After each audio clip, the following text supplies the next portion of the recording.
The Three Little Pigs, a traditional story read by Chuck Brown. Once upon a time, there was an old sow with 3 little pigs, and since she did not have enough to give them to eat, she sent them out on their own to seek their fortune. The first little pig that went off met a man with a bundle of straw, and said to him, "Please, sir, give me that straw so I can build myself a house." Which the man did, and the little pig built a house with it. Then along came a wolf, who knocked at the door and said, little pig, let me come in." To which the pig answered, "Not by the hair of my chinny chin chin." "Then I'll huff, and I'll puff, and I'll blow your house in," said the wolf. So he huffed, and he puffed, and he blew his house in. And the wolf ate up the first little pig. Now the second little pig met a man with a bundle of shrubs, and said, "Please, sir, give me those shrubs so I can build myself a house." Which the man did, and the pig built his house. Then along came that same wolf, and he said, little pig, let me come in." "Not by the hair of my chinny chin chin." "Then I'll puff, and I'll huff, and I'll blow your house in."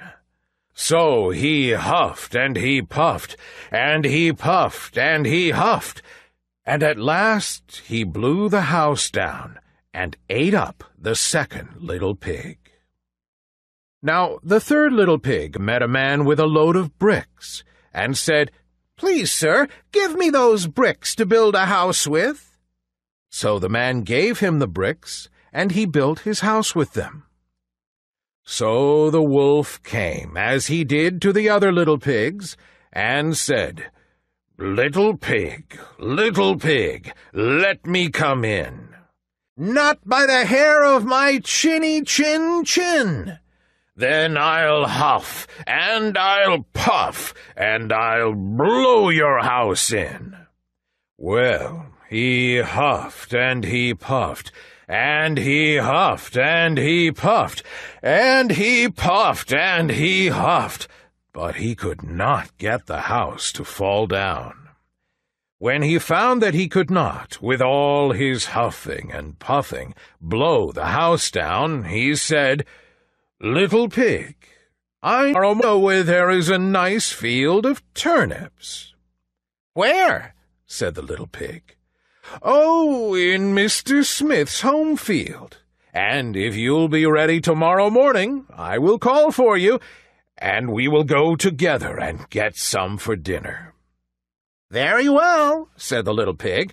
"I will be ready. What time do you mean to go?" "Oh, at 6 o'clock. Well, the little pig got up at 5, and went and found the field, got the turnips, and was home again before 6. When the wolf came, he said, little pig, are you ready?" "Ready?" said the little pig. "I have already been to the field and come back again, and I got myself a nice potful of turnips for dinner." When he heard this, the wolf felt very angry. But he thought he could outsmart the little pig somehow or other. So he said, little pig, I know where there is a nice apple tree." "Where?" said the pig. "Down at the merry garden," replied the wolf. "And if you will not deceive me, I will come for you at 5 o'clock tomorrow, and we will go together and get some apples." Well, the little pig woke at 4 the next morning, and got up in a hurry, and went off for the apples, hoping to get back before the wolf came. But he had farther to go, and he had to climb the tree, so that, just as he was coming down from it, he saw the wolf coming, which, as you may suppose, frightened him very much. And when the wolf came up, he said, "Little pig, what? Are you here before me once again? Are they nice apples?" "Oh, yes, very," said the little pig. "I will throw you down one." And he threw it so far that, while the wolf was gone to pick it up, the little pig jumped down and ran home.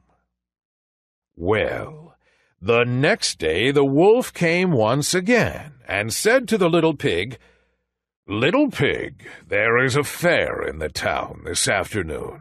Would you like to go?" "Oh, yes," said the pig. "I will go. What time should I be ready?" "At 3, said the wolf. So, as he had done before, the little pig went off before the time they had discussed.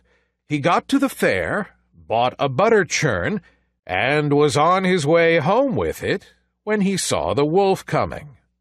He did not know what to do. So he got into the churn to hide, and in doing so it got turned around, and then it began to roll. And it rolled down the hill with the pig inside it, which frightened the wolf so much that he ran home without going to the fair. After a while, the wolf went to the little pig's house and told him all about how frightened he had been by a great round thing which came down the hill past him. Then the little pig said, "Ha ha! I frightened you, did I? I had been to the fair and bought a butter churn, and when I saw you I got into it and rolled down the hill." Then the wolf was very angry indeed, and he declared that he would eat up the little pig, and that, in fact, right now he was going to come down the chimney after him.